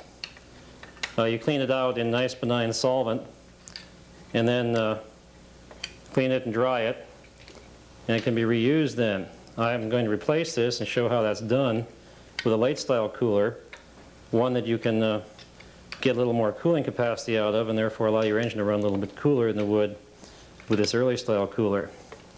Take off all 3 6mm nuts, which are 10mm across the flat. And after you get that one off, like yay, this will come up. Again, you use the wrong washers, seals here, either again from a 912, but that doesn't matter now. Now I'm going to show you a neat little trick on how to get this bolt out here to plate it. You must remove the fitting for the oil return from the oil filter. If you try to remove it like yay, you'll find that it sometimes works like it did. But if it didn't work, what you can do is go get your return line, put on your 11mm wrench, put the return line back on again. That will imprison the wrench on top of the fitting, and then you can turn and break it loose without rounding off the nuts. Now in this case, the fitting came out easily, but in many cases that fitting is really hard to get out, and you'll have no choice but to use that technique I just showed you. Anyhow, you take the fitting out, and now we can get out all 8, 4 on the top and 4 on the bottom, perimeter bolts. We'll take off the 6 acorn nuts, and we'll take off the 2 nuts that are on opposite the cam plug, which means you have to take the flywheel off, which is why we broke it loose. And then we can split the case. So, bear with me now. We will find a 14mm wrench and a 14mm socket all set up here. Excuse me while I cross. Break them loose and take them off. Put them all on all the nuts, bolts, and washers in your to be plated box. Oh boy. Sometimes they are tight, fans. There we go.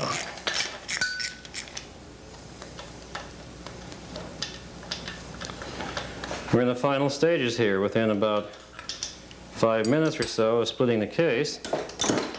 We already know that the cam, that we should have done this because one, the cam is pretty well wiped from the wear of the oil pump drive, and two, the oil pump drive gear itself is pretty well wiped out and must be replaced.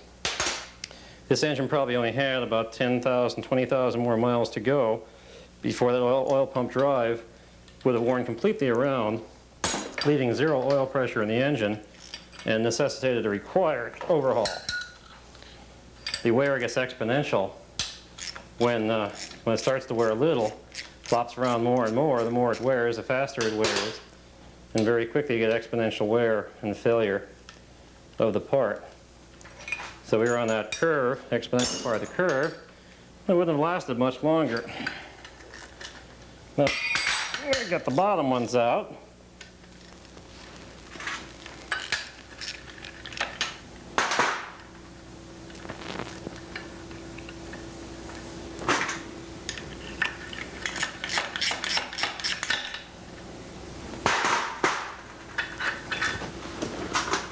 Okay.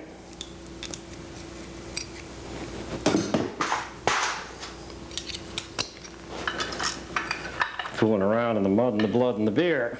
Ah!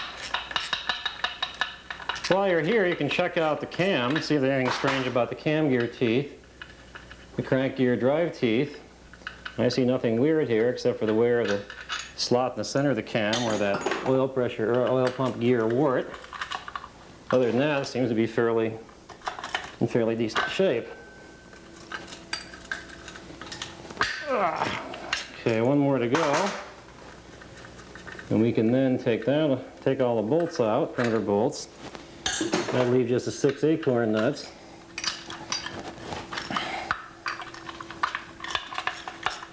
And then we'll take them off, and we'll see what's inside this thing.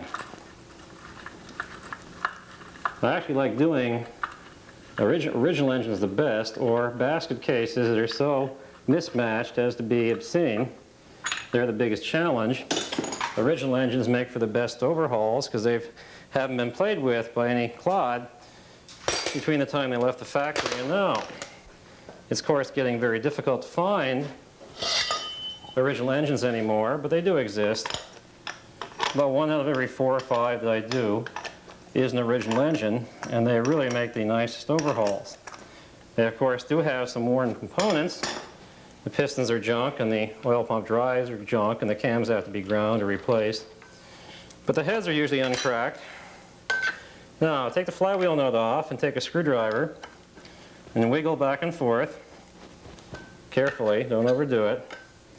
Alternate, hold on the flywheel with one hand so you don't drop it or anything. And if you wiggle, it'll eventually come off. Check the dowel pin area for elongation dowel pins, elongated dowel pin holes in the crank or flywheel. These are fine. Check the seal area here for having a big score mark, which it doesn't. That's fine. Check the surface like we did before. Fairly smooth, but we'll surface it to show you how that's done. Take this to the machine shop, set it in a safe place. Now there's two nuts here, which you can't see. They're around the cam plug. In this case, they're 12 millimeter across the flat, which is nice because it's hard to get to. They're usually 14 on a 356 and 13 on a 912. But in this particular situation, the guy who put the engine back together again used 12 millimeter across the flat. So take them out. And then we have 6 case acorn nuts to go, and we can then split the case. Incidentally, if you do have difficulty finding parts, HCP Research has a goodly supply of them. In fact, usually more of a supply than any other supplier has. If you need any parts for a 356 or 912 engine, either for an overhaul or replacement parts or things that have failed, drop us a line, we'll see what we can do for you. We usually deliver. The acorn nuts are 15 millimeter across the flat, so a 15 millimeter wrench will take them off. Oh, they're tied to 29 foot-pounds unless somebody used red Loctite. I don't know what they used in this case, but they're pretty tight. This one is a through bolt. Oh, it's pretty loose. They didn't tighten that one down right. That one's about right.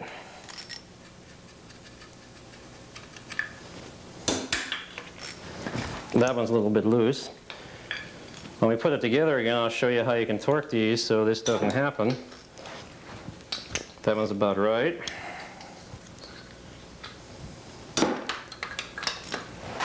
And that one's pretty tight. So kind of all over the ballpark there. Okay, now you should get out a special wrench, screwdriver, and carefully remove these special bevel washers. These are special. They have an inside bevel here for the O-ring seal that fits over the stud to prevent leaks. Do not plate these. When you plate them, they crack. You can through bolt out. It has a washer on it on the other side. Take the washer off, save the washer, put it with the other ones, and then take the bolt itself and put it in to be plated. You don't have to, but it looks nicer. Now everything is off, the case is ready to split, so rotate the engine until it's like about yay. Get a piece of 2x4 or 2x6, place it like so, and with a nice sledgehammer or something, give it a couple of nice love taps. Like yay. Then go down underneath. Like so, and now you see there's a bit of a split beginning to occur here. Do it a few more times. Repeating from top to bottom. Tap the other one. Underneath here is a very poor one that'll work.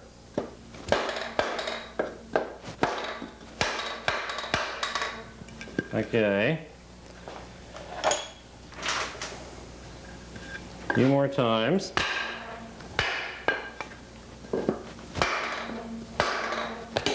Ouch. Don't try and put a screwdriver. It's very tempting to put a screwdriver in here, but don't do it.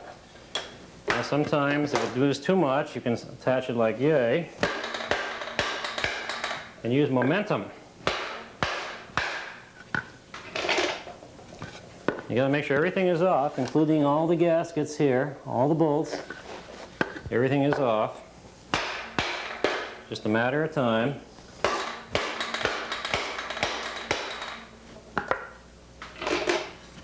beginning to split. Yep, beginning to split all right.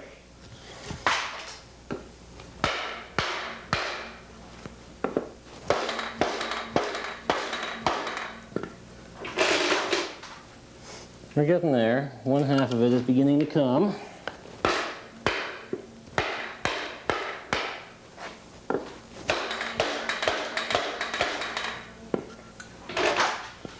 Slowly.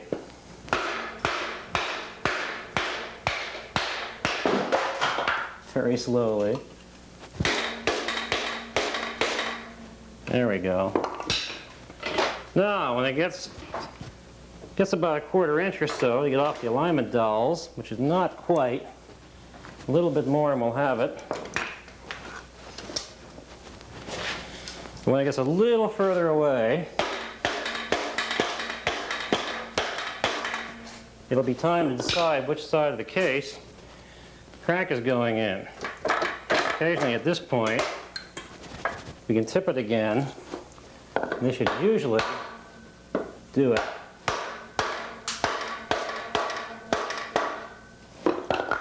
And it's coming. I know so it's Christmas, but it's coming.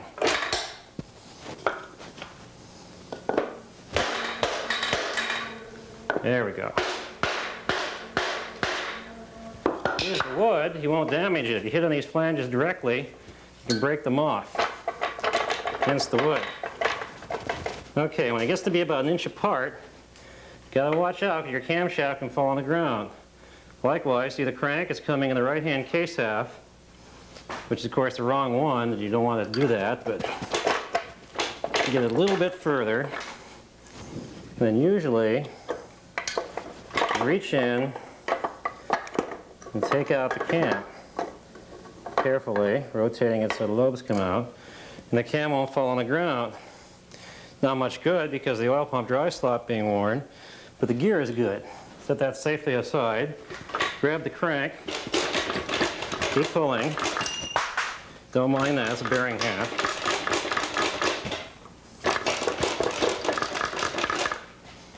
Keep wiggling. And